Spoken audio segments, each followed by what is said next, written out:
بسم اللہ الرحمن الرحیم۔ قبروں سے فیض پہنچنے کا جو عقیدہ المہند علی المفند کے اندر لکھا ہے، اس پر بے شمار لوگ اعتراض کرتے تھے اور اس کی غلط تشریح عوام کے سامنے پیش کی جاتی تھی۔ تو جب میں نے اس کی صحیح تشریح عوام کے سامنے رکھی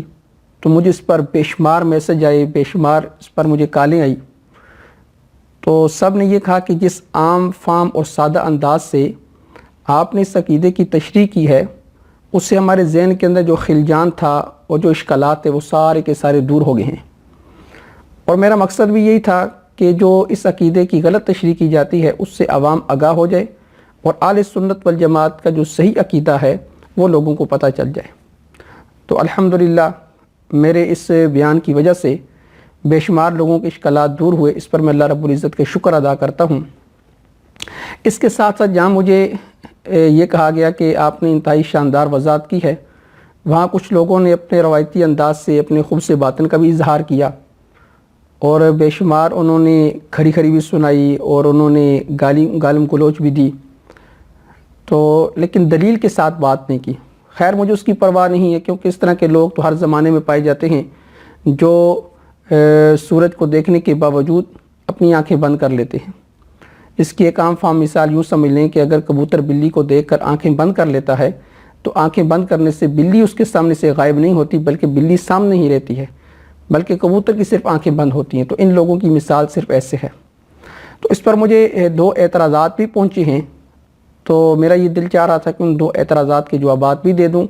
لیکن اس کے ساتھ ساتھ میں قبروں سے فیض پہنچنے کے عقیدے کی تھوڑی سی وضاحت بھی کر دوں۔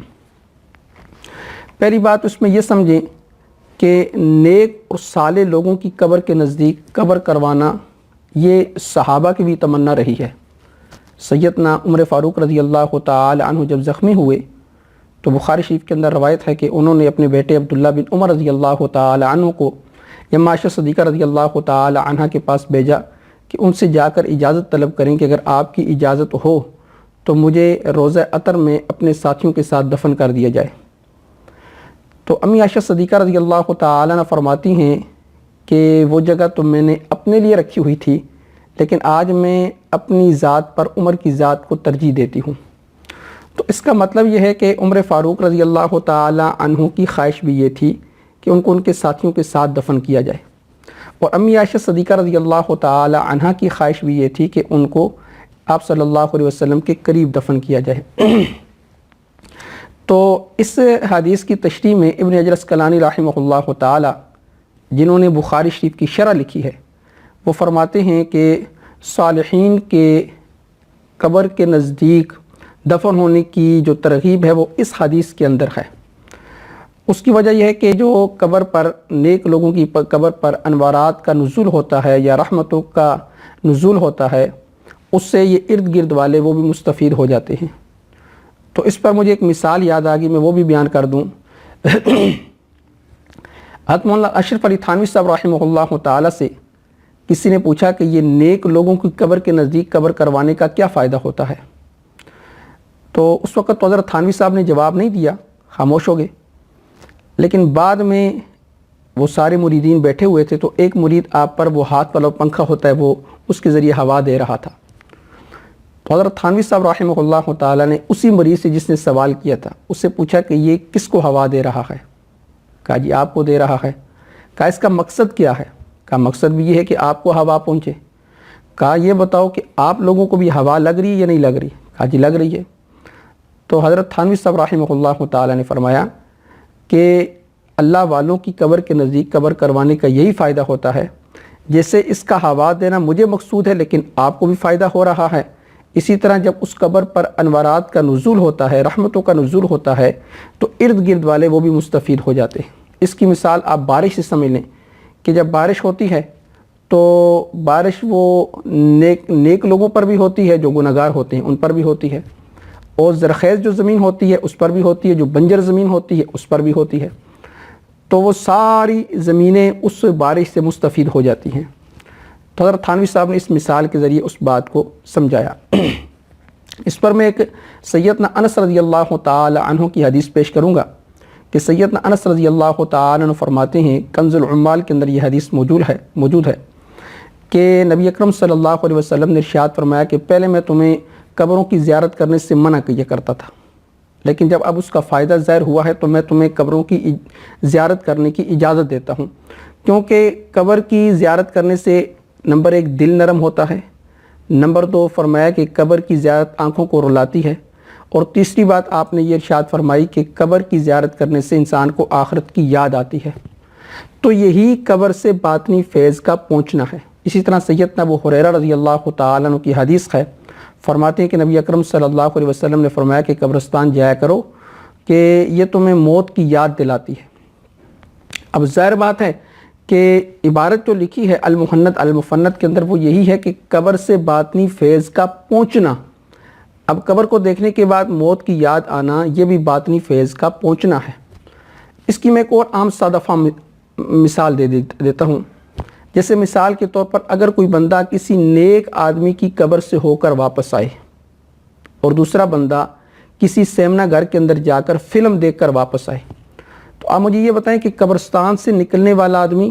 اور سیمنا گھر سے فلم دیکھ کر نکلنے والا آدمی، ان دونوں کے دل کی کیفیت ایک ہوتی ہے؟ نہیں، یہ آپ بھی کہیں گے کہ ایسا نہیں ہوتا، بلکہ جو قبرستان سے ہو کر واپس آیا ہے اس کی دل کی کیفیت چاہے وہ 10 منٹ کے لیے ہو، 15 منٹ کے لیے ہو یا 5 منٹ کے لیے ہو، اس کی دل کی کیفیت کچھ ہوگی۔ اسی طرح سیمنا گھر سے واپس آنے والا، اس کے دل کی کیفیت وہ کچھ ہوگی۔ تو یہ باطنی فیض ہے۔ جیسے سیمنا گھر سے ایک بندہ آتا ہے تو اس کی دل کی کیفیت کچھ ہوتی ہے، وہ گناہوں کی سیاہی کے اندر اس کا دل ڈوبا ہوتا ہے، اور جو قبرستان سے واپس آتا ہے تو اس کے دل میں کچھ دیر کے لیے ہی صحیح لیکن وہ خوف خدا ہوتا ہے۔ تو یہ بھی باطنی فیض ہے۔ اسی طرح آپ کسی اللہ والے کی مجلس سے ہو کر واپس آ جائیں تو آپ کی دل کی کیفیت کچھ ہوگی، لیکن اگر آپ رقص و سرور کی مجالس سے واپس آ جائیں تو آپ کی دل کی کیفیت کچھ ہوگی۔ تو ان کے اثرات انسان کے دل پر مرتب ہوتے ہیں۔ وہ گانا آپ کے دل میں تو نہیں گھس جاتا، اس کے اثرات مرتب ہوتے ہیں۔ اسی طرح جب انسان کسی اللہ والے کی مجلس سے ہو کر واپس آتا ہے، کسی ذکر کی مجلس سے ہو کر واپس آتا ہے، تو اس کے اثرات انسان کے دل پر کچھ مرتب ہوتے ہیں۔ تو اس عقیدے پر ایک اعتراض یہ کیا گیا کہ بھئی یہ عقیدہ جو المحند المفند میں لکھا گیا ہے اور اس کے آخر میں جو علماء کی تصدیقات ہیں، یہ جب ترکیوں کا دور حکومت تھا تو اس وقت کی گئی، اور اس وقت جو علماء تھے وہ سارے کے سارے صوفی تھے، تو ان صوفیاء نے ان کے نیچے دستخط کر کے کہہ دیا یہ عقائد بالکل صحیح ہیں۔ اس کا ایک آسان فہم حل تو یہ ہے کہ یہ عقائد تو آج بھی موجود ہیں، تو مرزا صاحب کو چاہیے کہ تھوڑی سی ہمت کریں، یہ پوری کتاب ایک مرتبہ دوبارہ بھیجیں وزارت مملکت سعودی عربیہ کو، اسلامی امور جو ان کا ہے وہاں بھیج دیں، اور انہیں کہیں جی کہ یہ اہل سنت والجماعت کے یہ عقائد ہیں، تو بتائیں یہ عقائد صحیح ہیں یا غلط ہیں۔ تو دودھ کا دودھ اور پانی کا پانی ہو جائے گا۔ اور مجھے امید ہے انشاءاللہ العزیز کہ مرزا صاحب ہمت کر کے اس کتاب کو بھیج کر ان عقائد کے بارے میں تصدیقات ضرور کروائیں گے کہ یہ عقائد درست ہیں یا غلط ہیں، یہ ان کے ذمے ہے۔ دوسری بات میں ایک عرض کر دوں کہ یہ کتاب ہے دین حق، اور یہ ایک کتاب ہے میرے پاس ائمہ اربعہ کا عقیدہ، یہ ائمہ اربعہ کا عقیدہ۔ یہ کتاب لکھی ہے ڈاکٹر محمد بن عبد الرحمن نے، پروفیسر امام محمد بن سعود اسلامک یونیورسٹی ریاض سے۔ یہ ترکیوں کا دور حکومت نہیں ہے بلکہ آج کے دور میں یعنی 1424 کے اندر یہ کتاب لکھی گئی، اور اس کتاب کے صفحہ نمبر 9 پر باقاعدہ لکھا ہے کہ چاروں ائمہ، امام ابو حنیفہ، امام مالک، امام شافعی اور امام احمد کا عقیدہ وہی ہے جسے کتاب و سنت نے بیان کیا ہے، جس پر صحابہ اور ان کے تابعین کرام تھے۔ الحمدللہ ان ائمہ کے درمیان اصول دین میں کوئی نزاع نہیں ہے۔ اس کتاب میں باقاعدہ لکھا، اور یہ آج چھپی ہے، بلکہ یہ کتاب تو یہ لال دین جیولرز، کناری بازار، جیلم، پاکستان، اس کو جیلم والوں نے دوبارہ چھاپا ہے، لیکن یہ سعودیہ سے لکھی ہوئی ہے۔ تو ان کے نزدیک یہ عقیدے جو ائمہ اربعہ کے عقائد ہیں یہ بالکل صحیح ہیں۔ اسی طرح یہ جو دین حق ہے، اس کے صفحہ نمبر 175 پر یہ لکھا ہے کہ جو فقہی مذاہب مشہور ہیں جیسے حنبلی، مالکی، شافعی اور حنفی، تو یہ فقہی مکتبہ فکر ہیں جن کی ان ائمہ کرام نے اپنے اپنے شاگردوں کو تعلیم دی تھی۔ پھر ہر امام کے شاگردوں نے اس کو قرآن و حدیث سے مستنبط کردہ مسائل کو مدون کیا، چنانچہ یہی مدون مسائل ان ائمہ کرام کی طرف منسوب کر دیے گئے اور بعد میں اسے ایک مسلک سے موسوم کر دیا گیا۔ یہ چاروں فقہی مذاہب اسلامی اصول میں متفق اور یکساں ہیں۔ آگے لکھتے ہیں اور ان میں باہم کسی طرح کا کوئی اختلاف نہیں، بلکہ ان سب کا مرجع اور سرچشمہ قرآن کریم اور رسول اللہ صلی اللہ علیہ وسلم کی سنت طیبہ ہے، اور ان میں جو تھوڑے سے اختلافات پائے جاتے ہیں وہ صرف بعض فروعی اور جزوی مسائل میں ہیں، جن کے متعلق خود ائمہ کرام کی ہدایت ہے کہ جو قول قرآن و سنت کے دلائل کی روشنی میں ہے اسے لے لیا جائے، چاہے وہ کسی بھی امام کا ہو۔ آگے چل کر لکھتے ہیں اور جو لوگ ان مذاہب کی طرف اپنے کو منسوب کرتے ہوئے عقیدہ میں کجروی رکھتے ہیں اور درگاہوں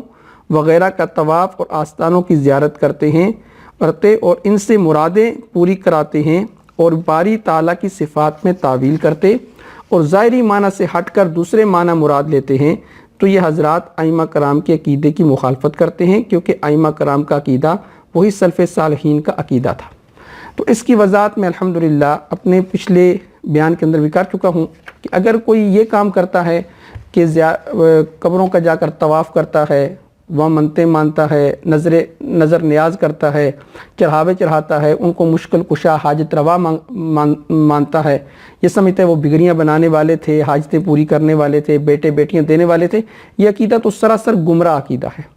لیکن باطنی فیض کا پہنچنا یہ تو حدیث سے ثابت ہے، جیسے آپ نے فرمایا سیدنا ابو ہریرہ رضی اللہ تعالیٰ کی حدیث ابھی آپ نے سن لی